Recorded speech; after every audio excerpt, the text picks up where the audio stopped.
ಗೊಂದಲಮಯ ಸರ್ಕಾರ ಏನು ಮಾಡಬೇಕು ಅಂತ ಗೊತ್ತಿಲ್ಲ. ರಾಜಕೀಯ ಮಾಡ್ತೀನಿ ಅಂದರೆ ಯಾವ ಮಟ್ಟಕ್ಕೆ ಬೇಕಾದ್ರೆ ಇಳ್ತೀನಿ, ಯಾವ ಮಟ್ಟಕ್ಕೆ ಇಳಿದು ಏನನ್ನು ಬೇಕಾದ್ರೆ ಮಾಡ್ತೀನಿ. ದೇಶ ವಿರುದ್ಧವಾಗಿ, ಸಮಾಜ ವಿರುದ್ಧವಾಗಿ, ಜನರ ವಿರುದ್ಧವಾಗಿ ನಿಲುವನ್ನು ತ್ರಿಭಾಷಾ ನೀತಿಯನ್ನು ತಂದವ್ರು ಯಾರು? ಇದುವರೆಗೂ ತ್ರಿಭಾಷಾ ನೀತಿಯನ್ನು ನಮ್ಮ ದೇಶದಲ್ಲಿ ತಂದವ್ರು ಯಾರು?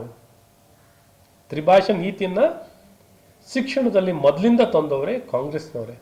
ತ್ರಿಭಾಷಾ ನೀತಿಯನ್ನು ಇವತ್ತು ಇದ್ದಕ್ಕಿದ್ದಾಗೆ ತ್ರಿಭಾಷಾ ನೀತಿ ಬೇಡ, ದ್ವಿಭಾಷಾ ನೀತಿಯನ್ನು ನಾವು ಇಟ್ಕೋತೀವಿ ಅಂತ ಹೇಳಕ್ಕೆ ಕೊಟ್ಟಿರೋರು ಕಾಂಗ್ರೆಸ್ನವರು ಎಷ್ಟಕ್ಕೆ ಮಟ್ಟಿಗೆ ಸಮರ್ಥಿಸ್ಕೋತಾರೆ. ಇವತ್ತು ಇಂಗ್ಲೀಷ್ ಬೇಕು ಅಂತಾರೆ. ಇಂಗ್ಲೀಷು ಬರೀ ವಿಶ್ವ ಭಾಷೆ, ಇಂಗ್ಲೀಷ್ ಬೇಕು, ಆಯಿತು, ಸಮಸ್ಯೆ ಇಲ್ಲ. ಕನ್ನಡ ಭಾಷೆ ಬೇಕೇ ಬೇಕು. ಹಿಂದಿ ಭಾಷೆ ಯಾಕೆ ಬೇಡ? ನಾವು ದೇಶ ಕಟ್ಟೋದು ಹೆಂಗೆ? ನ್ಯಾಷನಲ್ ಫಾರ್ಮೇಷನ್ ಮಾಡೋದು ಹೇಗೆ?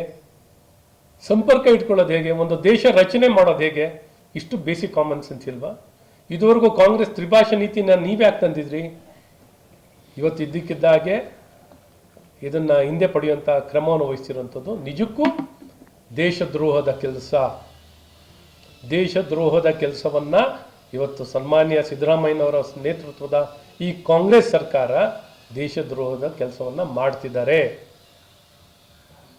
ಇದನ್ನು ಸಂವಿಧಾನದ ಪ್ರಕಾರ ನೀವು ನೋಡಿದ್ರೆ ಶಿಕ್ಷಣ ಕನ್ಕರೆಂಟ್ ಸಬ್ಜೆಕ್ಟ್. ಇವತ್ತು ಒಂದು ರಾಷ್ಟ್ರೀಯ ನೀತಿ ಇವತ್ತು ಕಾನೂನಾಗಿ ಬಂದಾದ ಮೇಲೆ ಇದು ಅನುಷ್ಠಾನ ಮಾಡಲೇಬೇಕು. ಏನು ಗೊಂದಲ ಇಡ್ತಾ ಇದ್ದೀರಾ? ತ್ರಿಭಾಷಾ ನೀತಿ ಅಂದಾಗ ಏನು ಹಿಂದಿನೇ ಓದಬೇಕು ಅಂತ ಅಲ್ಲ. ಆದರೆ ಹಿಂದಿ ಓದಿದ್ರೆ ದೇಶದ ಜೊತೆ ಸಂಪರ್ಕ ಮಾಡ್ಬೋದು, ನಮ್ಮ ದೇಶದ ಭಾವನೆಗಳು ತರ್ಬೋದು. ಬರೀ ಕರ್ನಾಟಕಕ್ಕೆ ನಾವು ದೇಶ ಅನ್ನೋದು ಭಾರತ ದೇಶ. ಈ ಭಾರತ ದೇಶದಲ್ಲಿ ಒಂದುಗೂಡಬೇಕು, ನಾವೆಲ್ಲ ಒಂದಾಗಬೇಕು ಅಂದರೆ ಹೇಗಾಗುತ್ತೆ? ಸೊ ಹಾಗಾಗಿ ದೇಶ ರಚನೆ, ದೇಶ ಕಟ್ಟುವಂಥ ಕೆಲಸಗಳು ಆಗಬೇಕು. ಇಂಥ ಎಲ್ಲ ಸಣ್ಣತನದಿಂದ ಆಚೆ ಬಂದು ನಿಜಕ್ಕೂ ನಿಮಗೆ ರಾಜ್ಯದ ಜನತೆ ಬಗ್ಗೆ ಕಾಳಜಿ ಇದ್ದರೆ, ನಾನು ಮೊನ್ನೆನೂ ಮಾತಾಡ್ತಾ ಹೇಳಿದೆ, 72,000 ಕೋಟಿ ಖರ್ಚು ಮಾಡ್ತಿದ್ದೆ. ಯಾವ ಗುಣಮಟ್ಟದ ಶಿಕ್ಷಣ ಕೊಡ್ತಾ ಇದ್ದೀರಾ? ಯಾವ ಗುಣಮಟ್ಟದ ಶಿಕ್ಷಣ ಕೊಡ್ತಾ ಇದ್ದೀರಾ ಅಂತ ಕೇಳಿದ್ದೀವಿ. ದುಡ್ಡು ವ್ಯರ್ಥವಾಗ್ತಿದೆ ಹೊರತು ಗುಣಮಟ್ಟದ ಶಿಕ್ಷಣ ನಮ್ಮ ಜನರಿಗೆ ಸಿಗ್ತಿಲ್ಲ. ಯಾವ ಮಟ್ಟಿಗೆ ನಿಮಗೆ ನೈತಿಕತೆ ಇದೆ? ಯಾವ ನೈತಿಕತೆ ಇಟ್ಕೊಂಡು ನೀವು ಆಡಳಿತ ಮಾಡ್ತಾ ಇದ್ದೀರಾ?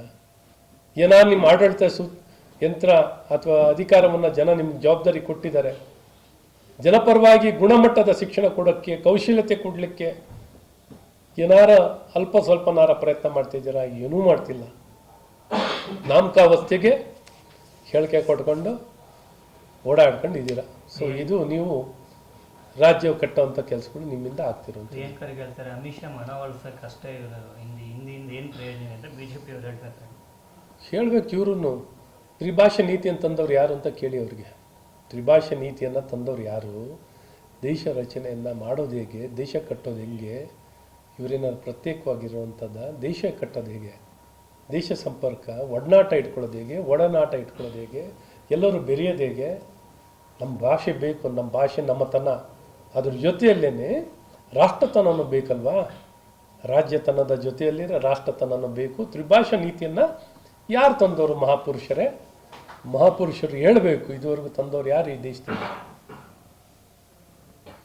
ಎಲ್ಲರಲ್ಲೂ ಸಣ್ಣತನದ ರಾಜಕಾರಣವನ್ನು ಮಾಡಿಕೊಂಡು ಸಣ್ಣತನದಲ್ಲಿರುವಂಥವ್ರು ಈ ಕಾಂಗ್ರೆಸ್ ಪಕ್ಷದವರು ಏನು ಬೇಕಾದ್ರೆ ಮಾಡ್ತಾರೆ ಸಮಾಜದಲ್ಲಿ ಗೊಂದಲ ನಿರ್ಮಾಣ ಮಾಡಲಿಕ್ಕೆ. ಐಪಿಎಲ್ ಟಿಕೆಟ್ ವಿಚಾರವಾಗಿ ಪರವಾಗಿ ಚರ್ಚೆ ನಡೀತಿದೆ ಸರ್. ಶಾಸಕರು ಬೇಡಿಕೆ ಇಟ್ಟಂತ ಸರಿಯಲ್ಲ ಅಂತ ಬಿಜೆಪಿಯಿಂದ ಐಪಿಎಲ್ ಟಿಕೆಟ್ ವಿಚಾರವಾಗಿ ಶಾಸಕರು ನಮ್ಗೆ 5 ಟಿಕೆಟ್ ಬೇಕು.